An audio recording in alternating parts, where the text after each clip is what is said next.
आणि आई जी माती आहे त्याच्या व्हिडिओ बोलले तुमले पूर्ण पक्का मुरुम आहे आणि आपणच डोकं चालावाड आहे म्हटलं चला झालं आपल्या जे झाडे आहेत यासनी डेव्हलप काय बरोबर नाही. ही बाग आपला बौद्ध काळी ही बाग एकदम व्यवस्थित डेव्हलप आहे आणि माती माबी दम आहे ताकद आहे. आणि अहो जो भाग आहे आपला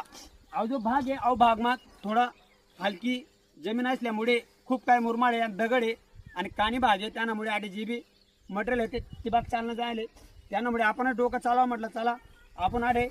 गाड पण टाका आणि प्लस शेणखत पण टाका आणि आपलं गोड परिवारने व्यवस्थित खोल असं जे आपलं झाड आहे झाडण्यामुळे सोळ्याची बाहेर असं खड्डा बनायली तर त्यामुळे आपण शेणखत बी टाक दिलं आणि गाड पण टाक दिला बघू शकतात. यानं फायदा एकच आहे जे काय उन्हाळा आपलं टेम्परेचर असतं ते टेम्परेचर बी मेंटेन राहील आणि जी जमीन आहे आपली ती सुकायचंच लवकर आणि जे झाडले ताकद पाहिली होती ती ताकद काय भेटी नाही राहती. आपणच तडे प्रत्यक्ष अभ्यास करले तर खानदेश दिनेश भाऊनी ते आपल्या असं नाही असं करणं पडी आणि बटा त्या मागल्या व्हिडिओ तुमले बटा सांगितलंच मी आपला आंबा मोठा आंबा नवीन लाल आंबा मिलीडुबिना झाडे सगळं झाडेले आपण 1 वर्ष पूर्ण कुजलेलं खत सगळा फळ भागले आणि तसंच ते मिलीडुबीला टाकण आणि ते पेरूनाच्या झाडातली गरज होती त्या झाडातले बी आपण टाकी दिले. तरी आपला कॅमेराला भाऊ आपला परिवारले व्हिडिओ मार्फत दाखवण्याचा प्रयत्न करीत दादा थोडाही बाकीला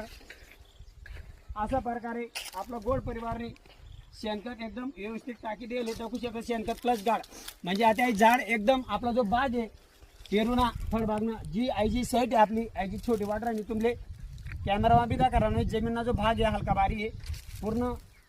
दगड आहे आणि दगडवर आपण आठेच नाही वरनं जे आपला आंबा आहे तडे बी दगड आहे आणि मुरमाड जमीन आहे त्यावर आपण फळबाग डेव्हलप करायचा प्रयत्न करणार आहोत. आणि आडे सांगवी शिवारमा पाणीना खूप उन्हाळामा आमले प्रॉब्लेम आहे तरी आपण काहीतरी प्रयत्न करीस नाही. आणि आपला सगळ्यात लाडका संदीप भाऊ मनोज तसंच आपले काकाश्री मनोज साहेब खूप अभिमान वाटस माले त्याशी जे आपले कार्य दिले आपण ते पार पाडीच राहणार. आणि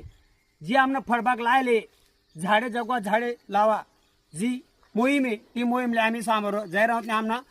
आपला सगळ्यांना लाडका संदीप भाऊ मनोज याचा त्याच प्रयत्न आहेत जास्तीत जास्त फळबाग व्हाल जुजे फळबाग व्हायना म्हणजेच झाडे वाढणार म्हणजेच प्रदूषण कमी होईल